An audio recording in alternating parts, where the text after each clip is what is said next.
Imagine a machine so advanced for its era that few farmers dared to buy it, even though its features could cut labor in half, double crop speeds, or shield drivers from winter's worst.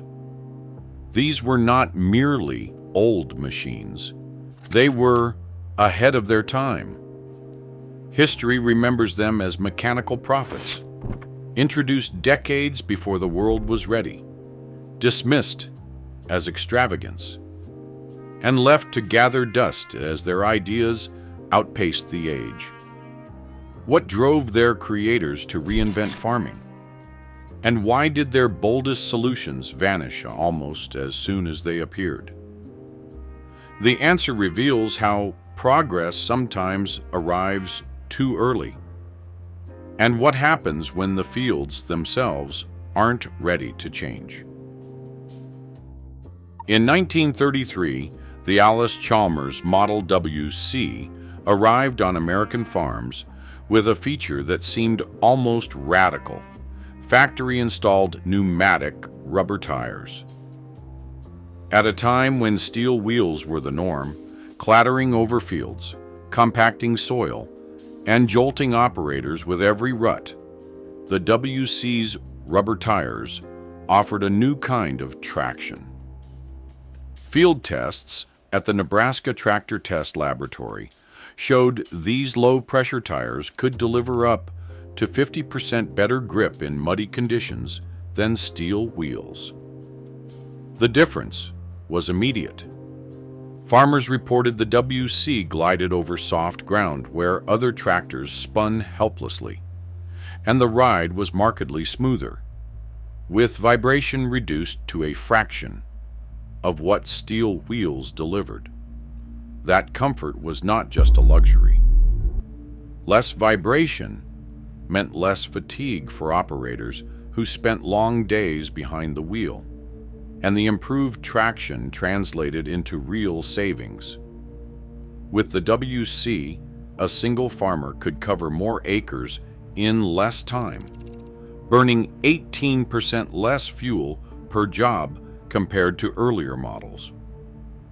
Allis-Chalmers engineers did not stop at tires.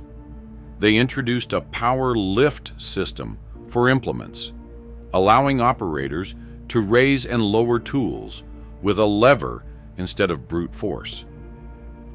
This reduced the physical labor needed for plowing and cultivating, and let farmers work longer without exhaustion. Adoption was slow at first.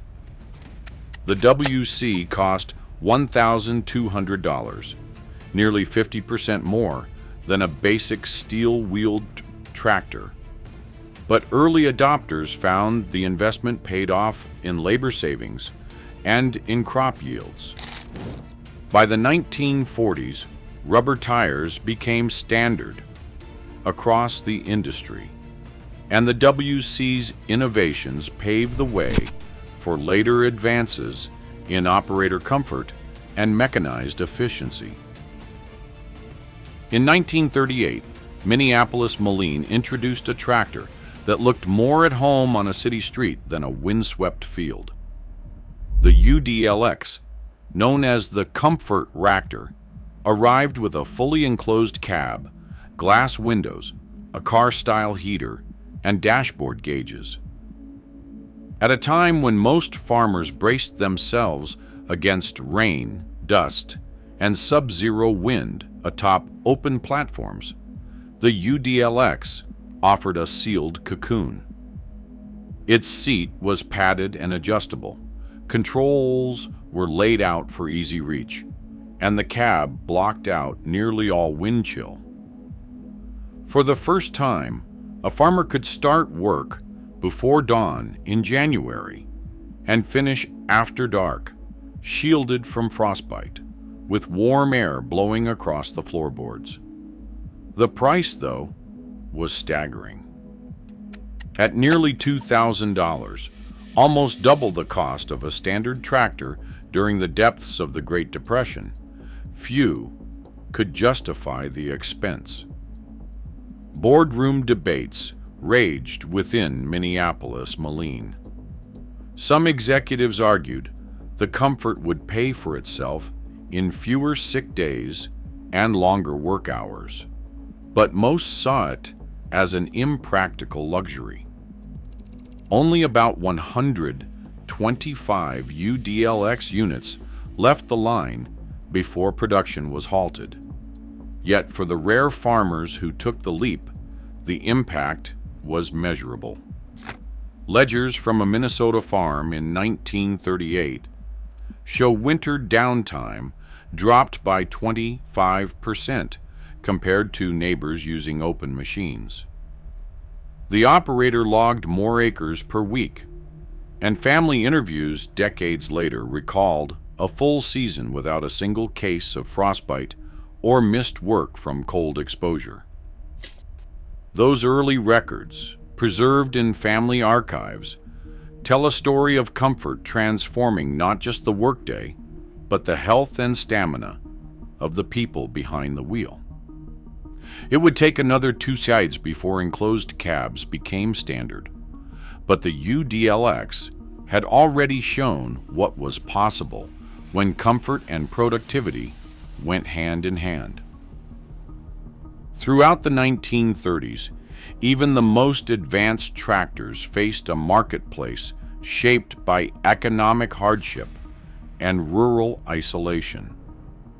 The Great Depression left many farmers operating on razor-thin margins, with annual incomes often below $1,000. For most, every dollar counted more than comfort or cutting-edge features. High upfront costs, sometimes double those of basic models, put ergonomic cabs and hydraulic lifts out of reach for all but the most prosperous operators. Banks tightened lending, and manufacturers struggled to justify innovations that raised sticker prices. Fuel access added another layer of difficulty. In many regions, gasoline and kerosene deliveries were unreliable. Some farms relied on whatever fuel was cheapest or most available. Tractor dealers and mechanics were scarce outside major towns, leaving rural owners to handle repairs themselves. Complex new systems, like enclosed cabs with heaters or power lift hydraulics, meant more parts to break and fewer local experts to fix them. Manuals from the era warned owners to stock spare belts, gaskets, and even glass panes, knowing a single breakdown could idle on the machine for weeks. Maintenance costs also weighed heavily. Advanced tractors often required specialized tools and more frequent servicing.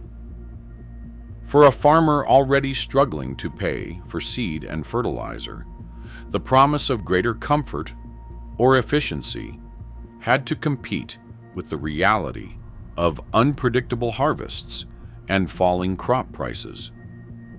As a result, many farmers stuck with simpler, proven machines, waiting years before embracing features that later became standard. This landscape of risk and scarcity shaped which innovations survived, and which would have to wait for more prosperous times. These are not just old tractors. These are machines that foresaw the future of farming, built decades earlier than the rest of the world was ready. They look familiar now, but when they first appeared, their geometry and purpose were revolutionary. Precision matters.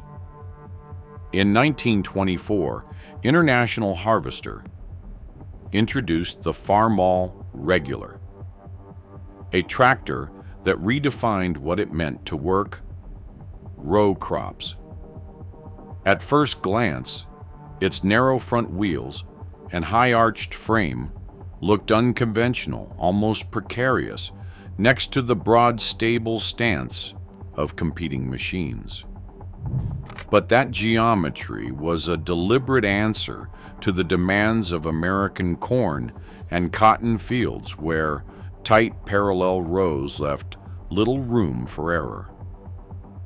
The Farmall used a tricycle-style front end with closely spaced wheels set only inches apart, allowing operators to guide the tractor precisely between rows without trampling young plants. Its rear axle could be adjusted from 52 to 80 inches wide, matching the spacing of crops from region to region. That adaptability meant a single tractor could handle everything from cultivating corn in Iowa to working cotton in Mississippi, simply by sliding the axle and swapping implements. Before the Farmall, most tractors were built low and wide, designed for plowing open fields, but ill-suited for the delicate work of cultivation. Turning at the end of a row was awkward and time-consuming. The Farmall regular changed the equation. Its short wheelbase and nimble front end could pivot sharply, reducing the turning radius by 40%. Farmers reported they could finish cultivating a field nearly twice as fast as with wide front machines. Nebraska Tractor Test number 99 from 1928 recorded a 20% gain in field turning speed, with operators covering more acres per hour and spending less time circling at row ends. This was not just about speed. The Farmall used a frame-mounted implement system so plows, cultivators, and planters attached directly to the chassis.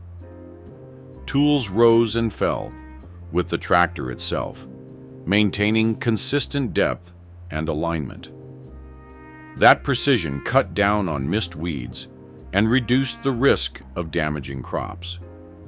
One farmer in Illinois described how he could thread the needle between corn stalks, working fields with a confidence that had been impossible before.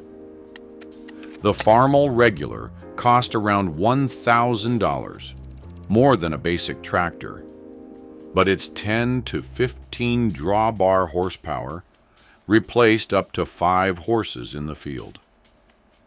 For many farmers, the investment paid off in labor savings and higher yields.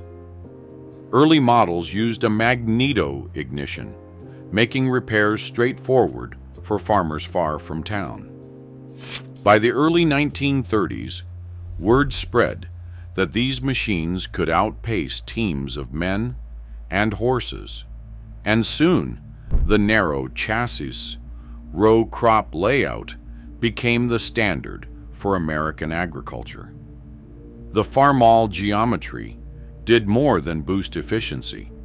It set the template for decades of row crop tractors, influencing everything from the letter series Farmalls of the 1940s to the adjustable rear axles seen on modern machines. What began as a bold experiment in precision became a cornerstone of mechanized farming, showing that sometimes the right angle is everything. In the spring of 1911, a crowd gathered on the edge of a muddy Manitoba field, bracing for the spectacle promised by Rumely's latest gamble, the OilPull kerosene tractor.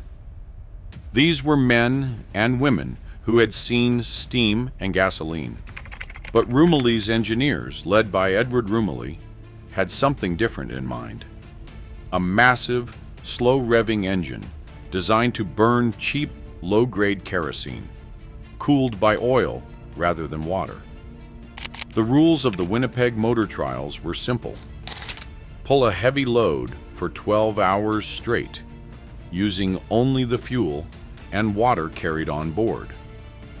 For most manufacturers, that meant gasoline or steam, both expensive and prone to breakdowns. Rumely's team planned to change the economics of endurance. When the starting whistle blew, the OilPull rumbled to life.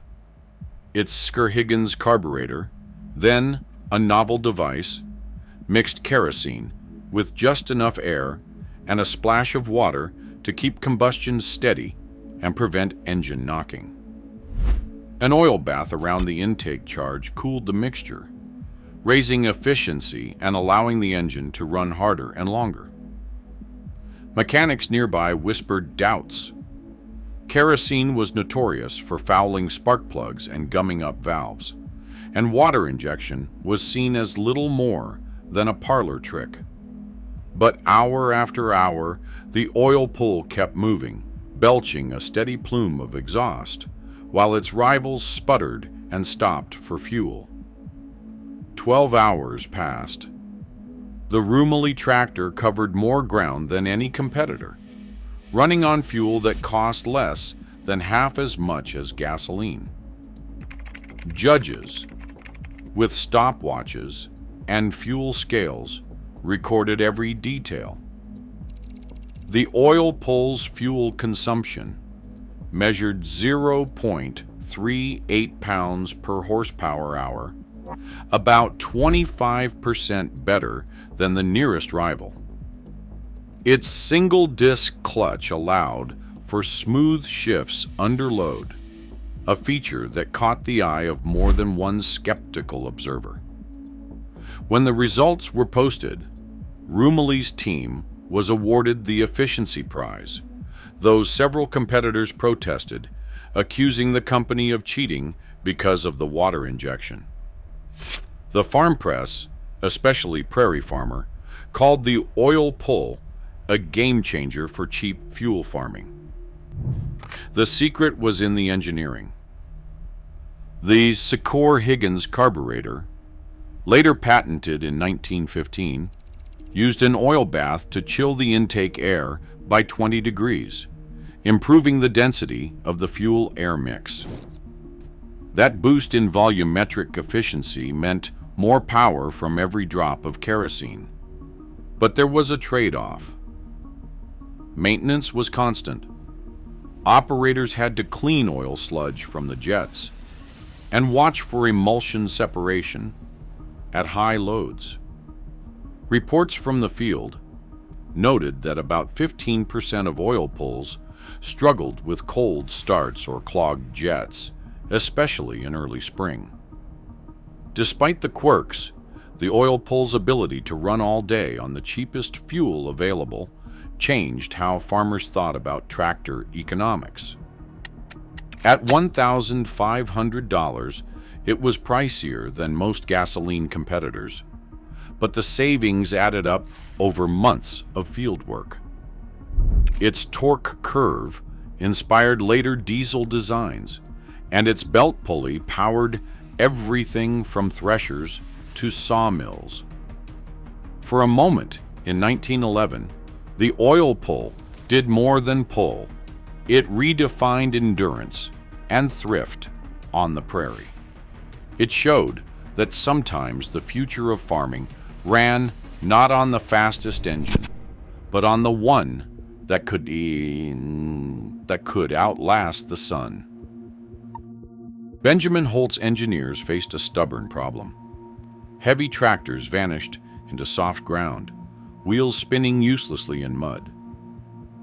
In 1904, Holt patented a solution that would change not just farming, but the future of off-road vehicles, the continuous track.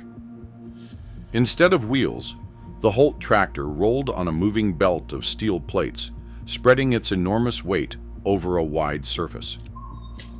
Where a wheeled tractor pressed down with more than 20 pounds per square inch, the Holt crawler floated at just 3 pounds per square inch. Less pressure than a human footstep. That meant a 15-ton machine could glide across marshy fields or sand without sinking, pulling loads that would have stranded anything on wheels. The design was simple in concept, but radical in execution. Track frames articulated over uneven ground, idler wheels, and sprockets kept the steel belt in motion, and the entire assembly flexed to absorb ruts and dips. Nebraska tractor test records from the 1910s show the Holt 60 delivering a 45 horsepower drawbar pull at up to 5 miles per hour, even in deep mud. Early tests reported twice the traction of wheeled rivals before slipping. The results were radical, and they spoke to a new way of thinking about traction and weight distribution.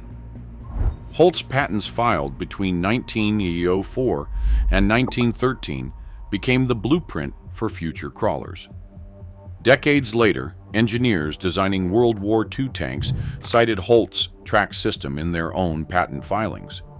By the 1950s, most agricultural crawlers and even modern half-tracks could trace their lineage to Holt's original blueprints. The continuous track did not just solve a farm problem. It set the standard for mobility across the world's toughest terrain. International Harvester's WD-40 rolled into farmyards in the early 1940s with a promise that seemed almost too good to be true.